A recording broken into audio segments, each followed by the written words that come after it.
Are you tired of suffering? I know I am. I'm sick and tired of being sick and tired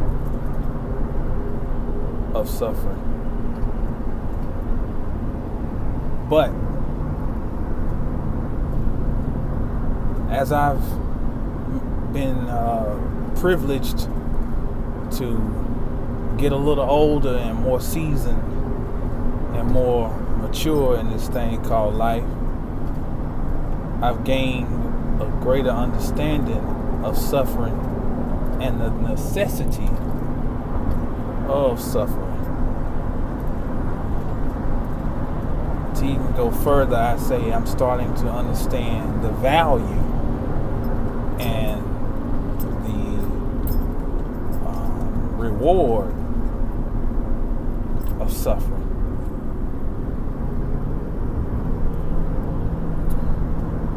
Until you are without, and when I say without is an all-encompassing term, because without can be without money, it can be without companionship, it can be without food, it can be without shelter, it can be without knowledge. It is the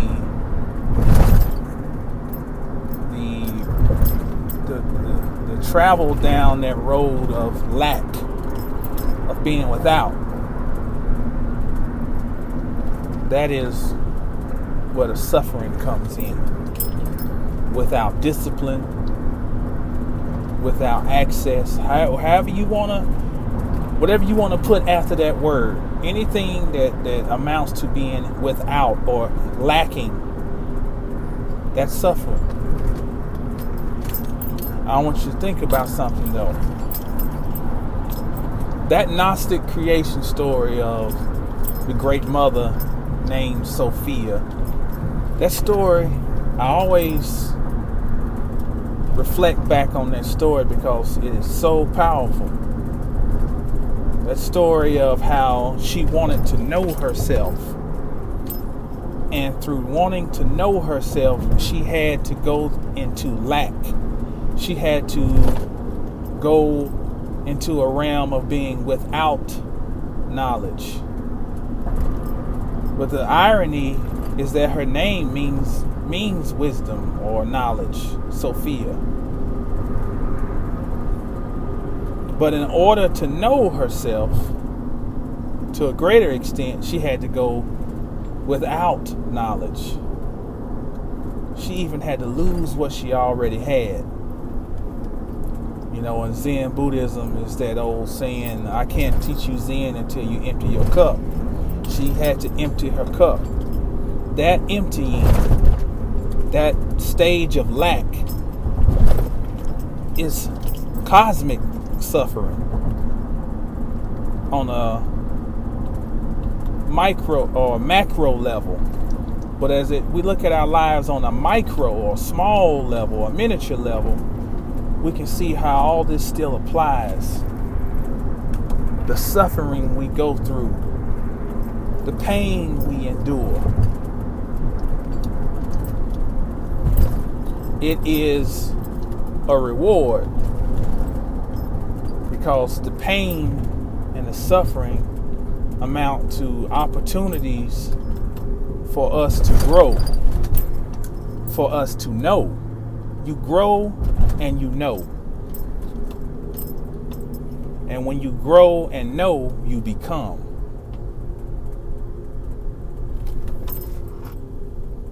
Ultimate goal of all of this is to become.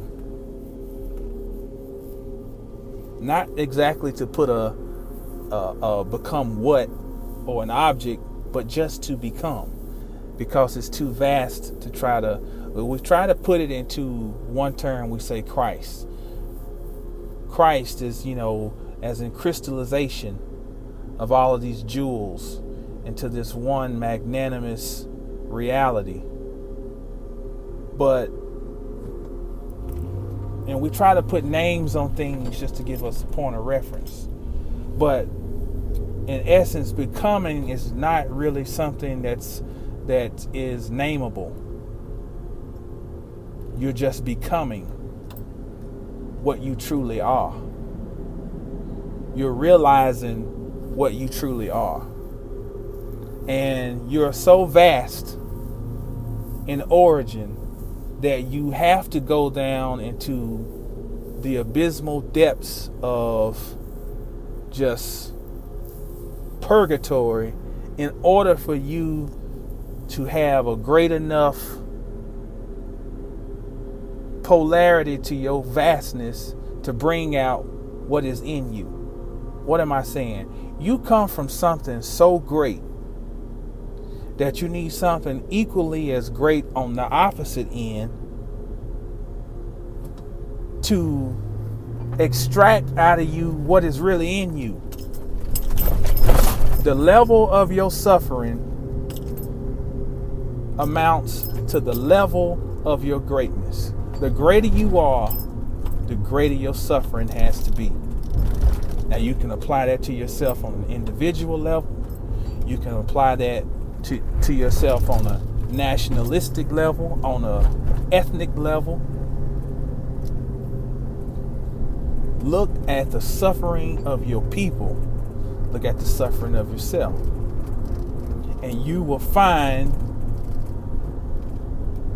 the greatest potential for the most beautiful jewel to be realized. Now, this is not to celebrate suffering. I don't want to be misconstrued. I'm not celebrating suffering.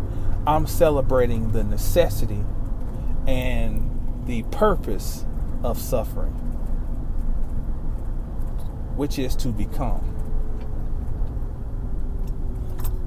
If we allow ourselves to mature spiritually, and when I say spiritually, I'm not talking about any religion. True spirituality, as I've often touted and mentioned, is all encompassing. You know, when you're reading a comic book and you're looking for the hidden meaning, that's spirituality. When you're at the movies and you're looking to decode what the message is, that's spirituality.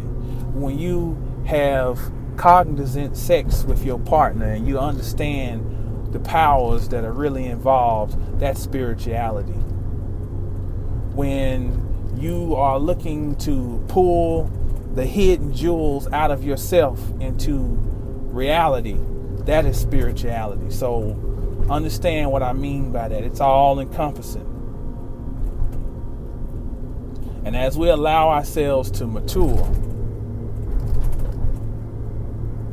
and we analyze everything going on in our lives, everything is symbolic. Symbolism is the greatest language. It's universal. Cuts across all lines of